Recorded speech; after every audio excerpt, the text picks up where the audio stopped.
bonsoir. Vous êtes député des Français de l'étranger. Vous êtes par ailleurs membre de la Commission des Affaires étrangères. J'ai pas parlé avec Netanyahou il y a 48 heures de cela. La dirigeante pousse à ce qu'il y ait une opération terrestre pour tout nettoyer une fois pour toutes. Tout nettoyer une fois pour toutes. Tout nettoyer une fois pour toutes. Aérienne a touché une école dans la bande de Gaza. Le porte-parole de l'UNRWA s'est tout simplement effondré lors d'une vidéoconférence où il évoquait la situation à Gaza. The rights of Palestinians, even their children, are wholesale denied, and it's appalling.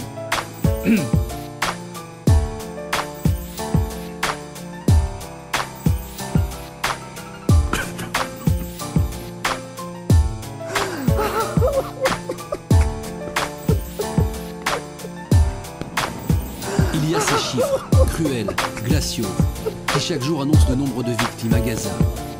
1654 tués, dont 296 mineurs, ainsi que 8900 blessés. Et puis, il y a les autres chiffres, ceux d'après, qui témoignent de la terrible catastrophe humanitaire qui germe dans la bande de Gaza.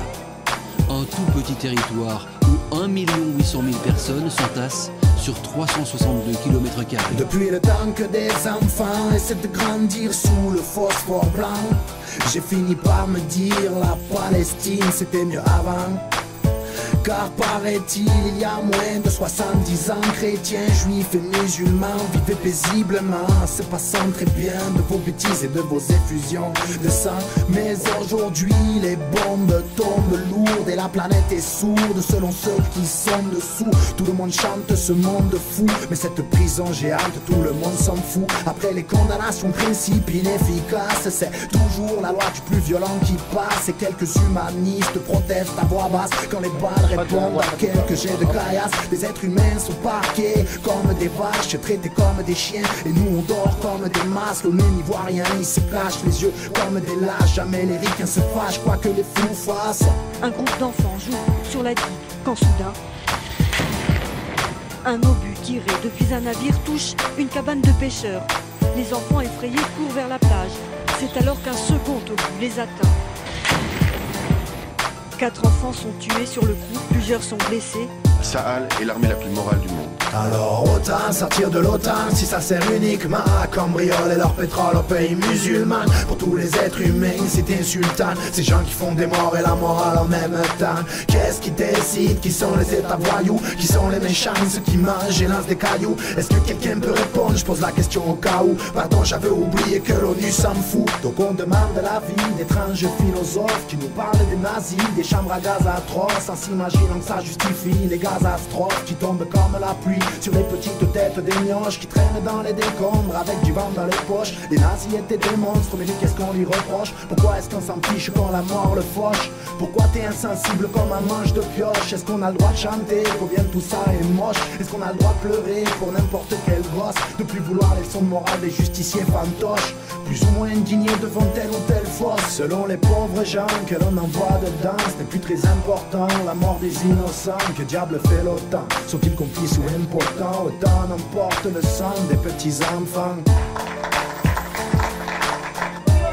Pour l'amitié entre Benjamin et moi-même, pour Israël et pour la France, j'aurais toujours trouvé un chant d'amour pour Israël et pour ses dirigeants.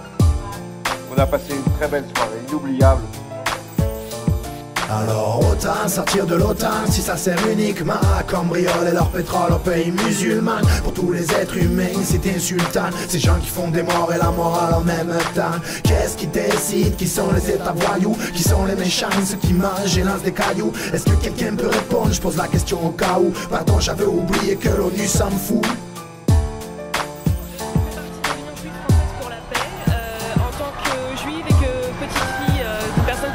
Sa famille pendant la Seconde Guerre mondiale. Je ne supporte pas ce que Israël fait subir aux Palestiniens depuis maintenant 60 ans. Et aujourd'hui, c'est une manifestation pour commémorer la Nakba. La Nakba, c'est la catastrophe qui a forcé 800 000 Palestiniens à quitter leur terre et à perdre leur terre, et qui a entraîné des générations de réfugiés.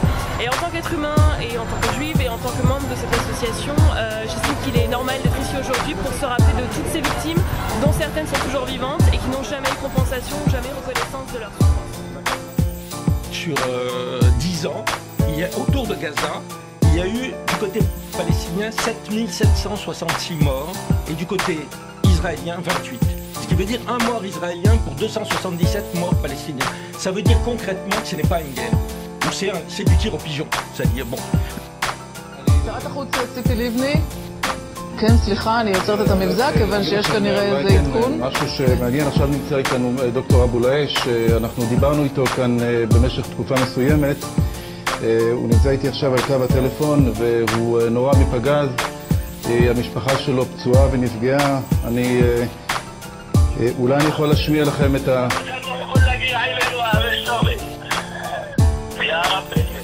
הרגו את משפחתו, אנחנו בימים האחרונים, אני חושב שגם אני קצת נרגש, כי דוקטור אבו לאש הוא רופא מתל השומר. אבו לאש, אני נמצא כרגע באולפן, והוא כל הזמן חשש שמשפחתו עלולה להיפגע. באחד הפעמים במהלך השבוע הוא עלה לגבי גזית, כי זאת הייתה הדרך היחידה. היינו אמורים לדבר איתו כאן עוד כמה דקות. בקיצור, אבו לאש כרגע נפגע. מי נפגע, אבו לאש?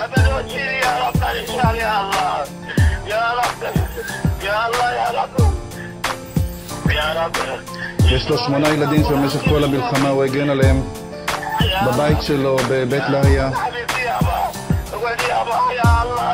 אולי הדבר היחיד שאנחנו יכולים לעשות זה לפנות למי שיכול כבר, אולי בצה"ל, בבית שלו. אבו לאש, תגיד לי את הבית שלך, איפה אתה נמצא? אולי ישלחו אמבולנסים אליך, אולי יאפשרו להגיע אליך באמבולנסים.